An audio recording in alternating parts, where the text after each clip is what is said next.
Today we're going to be talking about sciatica, which is an extremely common condition, highly searched for information, and there's tons of information out there. I actually found that there's a lot of misleading information out there, and I think really what it is there's just a lack of understanding of what sciatica means, what it is caused by. So that's the goal for today, is to offer clarity and then also offer some recommendations, short-term relief recommendations, long-term solution recommendations, and we're going to kind of differentiate between what those are, because what I'm seeing out there is mostly short-term relief methods, and it would be misleading to tell someone to do this method saying that it's going to fix your sciatica when it's really just a short-term relief method. And the longer-term solution is something that should be implemented now, and although it's not going to be immediately felt, the sooner you start implementing it, the sooner you will feel the benefits, and they last a lot longer than these relief methods. So we're going to talk about what sciatica is, what it is not.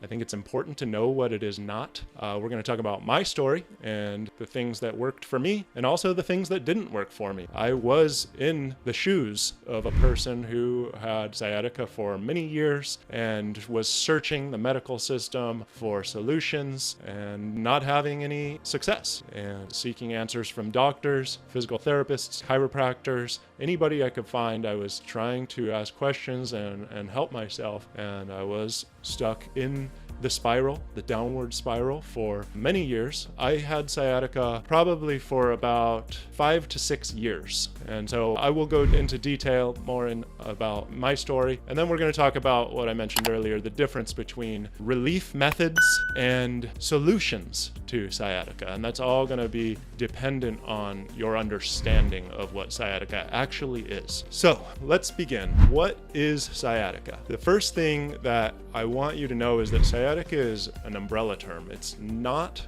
anything specific. It's a common term used to describe a certain type of symptoms. And those symptoms are nerve-related symptoms like nerve pain or tingling or numbness. It could be as mild as just subtle tingling or pins and needles in your feet, or it could be severe. It could be intense, sharp shooting pains that shoot down your leg, and all of that is considered sciatica. And it's not even a medical diagnosis, so you cannot be diagnosed with sciatica. I would compare it to if you have a cough or a fever or some other symptom of an illness. If you have a fever, it is not something that you get diagnosed with. You get diagnosed with an illness that is causing that fever. That's what sciatica is. It's just a symptom. You can even feel heat or cold.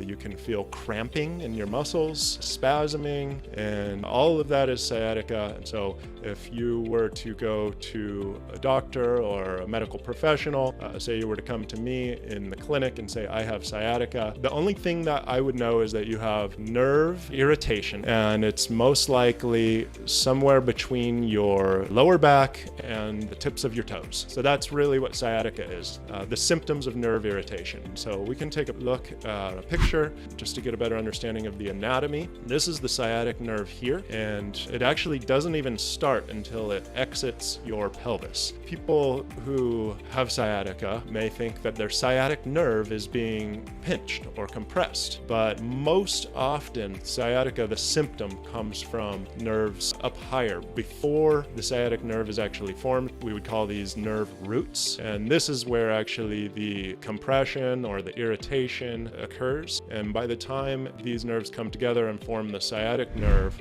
there's actually nothing wrong with the sciatic nerve. The proper medical term for nerve root compression is radiculopathy, and so that's not actually information you need to know. It's just offering a little bit of clarity, and the goal for today is to provide you with helpful information. So we're going to move on past this. I mentioned earlier that it does not inform the cause. So Sciatica can be caused by many different things. And so if we can visualize this nerve getting compressed, we'll zoom in on some of these things and we'll take a look. So we can talk about stenosis. Spinal stenosis can cause sciatica. This can compress the nerves as the vertebrae close down on each other. Herniated disc can cause sciatica as the disc bulges into the nerve and presses on the nerve.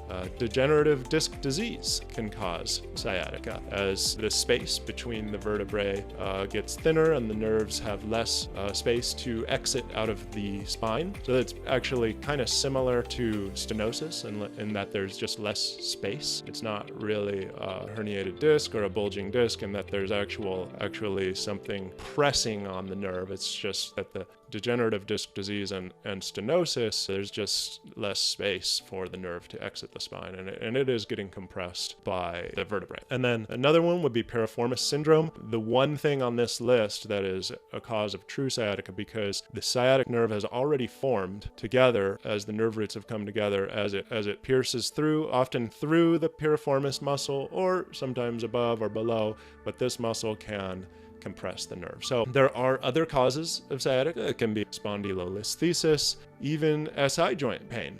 SI joint instability, we did a recent stream on it, the SI joint can cause sciatica. You can see some of these nerves, these are the sacral nerves right here, they exit right at the SI joint. And so, or it could be compressed by a tumor, or can be compressed by bony growths on the vertebrae. So many different causes.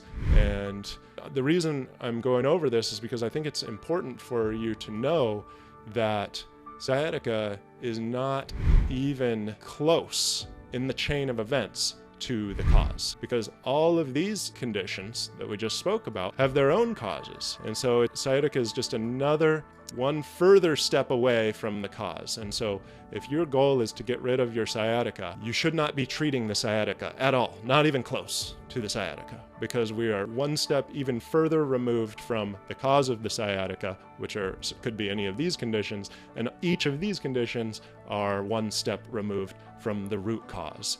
We don't even treat these conditions in the core balance training program. I remember in my worst time of my back problems, I was not only dealing with lower back pain. I remember my jaw was messed up, my bite was off, I had neck pain, my whole body was going haywire because it's a global body problem. It's not isolated to the L5S1. That is the result of something much greater, a much bigger monster of a syndrome that's happening. What is causing these conditions? That's what we want to treat, even for sciatica. If you are enjoying the stream, hit the like button and help support the channel. Help spread the word to other people that there is a solution to back pain, and get the word out there.